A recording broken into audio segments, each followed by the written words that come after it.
और मैं भी थोड़ी बहकी बहकी बातें करूं तो बुरा नहीं मानेंगे। मैं आप लोगों को एक छोटी सी सच्ची सी घटना सुनाने जा रहा हूं। ये घटना है हमारे राजेश भैया उर्फ नेताजी का। मैं माफी मांगना चाहूंगा कि नेताजी यदि हो सुन रहे हो तो गुस्साएंगे नहीं। एक छोटा सा चुटकुला है। तो मैं भैया खोजा, कोई मिला नहीं। मेरे बगल में राजेश भैया है। एक बार हमारे राजेश भैया अपनी पत्नी के साथ, भाभी श्री के साथ मंदिर गए थे पूजा करने। तो भाभी जी को कहती हैं कि जरा आप लाइन में खड़े रहें, मैं पूजा की थाल लेकर आती हूँ। राजेश भैया पूजा की थाल लेकर खड़े हो गए। अचानक एक सुंदर सी महिला उनके आगे लाइन में खड़ी हो जाती है। हमारे राजेश भैया का मन थोड़ा सा विचलित हो जाता है, थोड़ा सा भाग जाता है और राजेश भैया गुनगुनाने लगते हैं। कहते हैं, कान में झुमका, कान में झुमका, चाल में ठुमका, कमर पे चोटी लटके, हो गए दिल के टुकड़े टुकड़े, लगे 85 झटके। हाँ, हमारे नेताजी हैं। बगल में भाभी श्री सुन रही थी। उन्होंने देखा, बोला, अरे भाई आप ये क्या कर रहे हैं? अब तो हमारे नेताजी भैया जी थोड़े परेशान हो गए। बोलते, नहीं नहीं नहीं कुछ नहीं, मैं तो भजन गा रहा था। भाभी कहती है, अच्छा आप भजन गा रहे थे? कौन सा भजन गा रहे थे, जरा सुनाइए तो नेता कोई यूं ही नहीं बन जाता। नेता बनने के लिए सबसे पहले गुण होना चाहिए, उसमें वाक्पटुता होनी चाहिए। तो हमारे राजेश भैया तो नेताजी हैं। उन्होंने कहा, अभी सुना देता हूं, सुनाइए। कहते हैं, कान में झुमका, चाल में ठुमका, कमर पे चोटी लटके, जो भी तुझको ध्यावत मैया, मन नहीं कभी उसका भटके। बोलो जय सिया राम, जय सिया राम।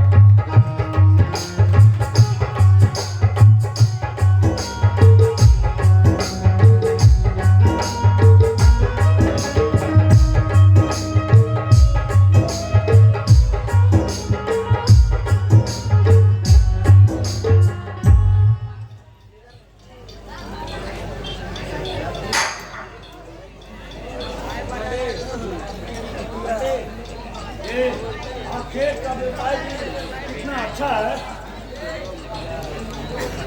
पर आता से ही हम लोग इस बीच जंगली में चले आए हैं।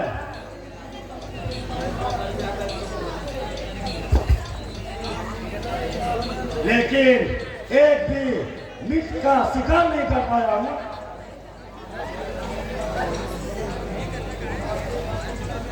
युवराज देव, आप ठीक ही कहते हैं।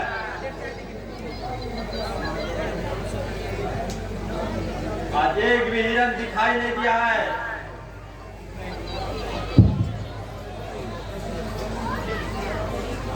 हमारे सैनिक नहीं, मालूम नहीं किधर पीछे लग गया और बिना शिकार हुए, बिना शिकार किए हुए वापस कैसे चले जाए? हम छतरियों पर ये कलंक हो जाएगा। वो देखिए युवराज, वो घोड़ा इधर ही चला रहा है। लगता है किसी राजा महाराजा का घोड़ा है। तुम्हारा कथन सही है, अवश्य कुछ बात है। चलो इसे देखते हैं।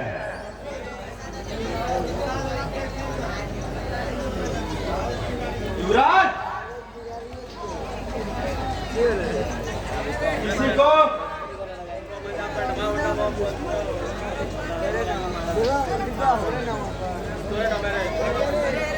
किसी के आंसू को ऐसे पकड़ना अनुचित है।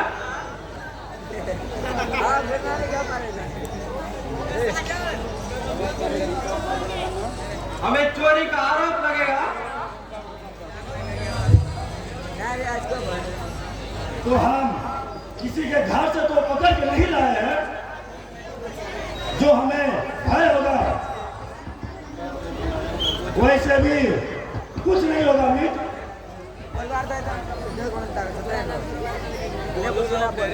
अगर वैसा स्थिति आएगा तो देखा जाएगा। चलो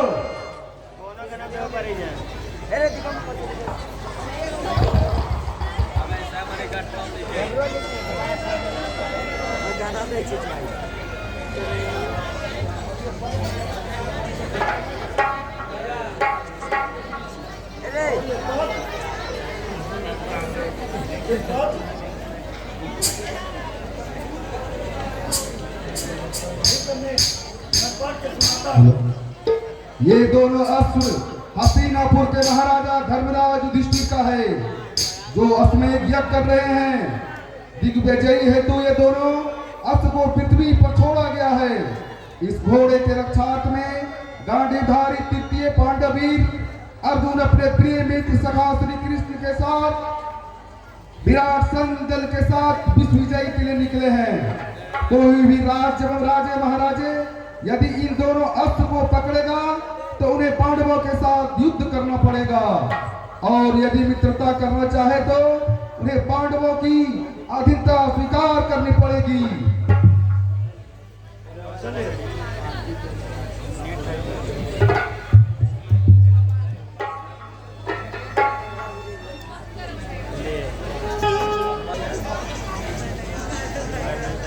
लगता है हम लोग रत्नापुरी में प्रवेश कर चुके हैं सखा। हे मारा,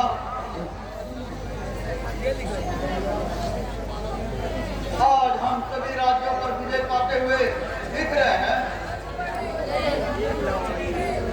यहाँ पर भी विजय दिख रहा है। अर्जुन को ये मालूम ही नहीं है कि यहाँ का राजा मेरा परम भक्त है, जिनसे युद्ध जितना असंभव है।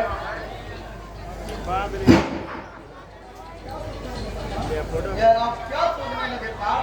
इसका कुछ जवाब नहीं दिए। अर्जुन, मैं इस दृश्य को देखने में खो गया। अरे सात्विक, हमें दोनों अस्त्र दिखाई नहीं दे रहे हैं। हाँ गुरुदेव, ये दोनों अश्व कहीं दिखाई नहीं दे रहे। मुझे ज्ञात होता है कि ये दोनों अश्व यहाँ के महाराजा ने तो नहीं पकड़ रखा है। नहीं, ऐसा कदापि नहीं हो सकता। उस अश्व को पकड़ने से पहले उसे 100 बार सोचना पड़ेगा। नहीं पांच, लेकिन ये दुस्साहस तो हो चुका ना। क्या हमें ये ज्ञात नहीं है कि उस अश्व पर हमारे युधिष्ठिर महाराज का लिखा हुआ पत्र है?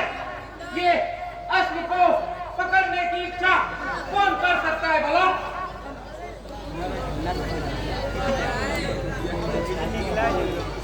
बालक, तेरी ये दुस्साहस, तूने मेरे अश्व को पकड़ा है। जाओ सबके उसे समझा देना कि वो अश्व छोड़ देगा, नहीं तो इसका अंजाम बहुत बुरा होगा।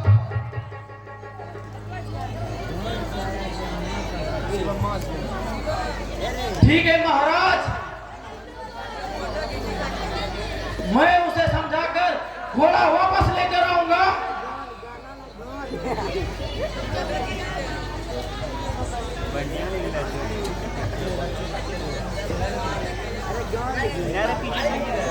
अर्जुन, क्या तुम्हें ये ज्ञात है कि उस घोड़े को किसने पकड़ा होगा? मुझे कुछ ज्ञात नहीं है।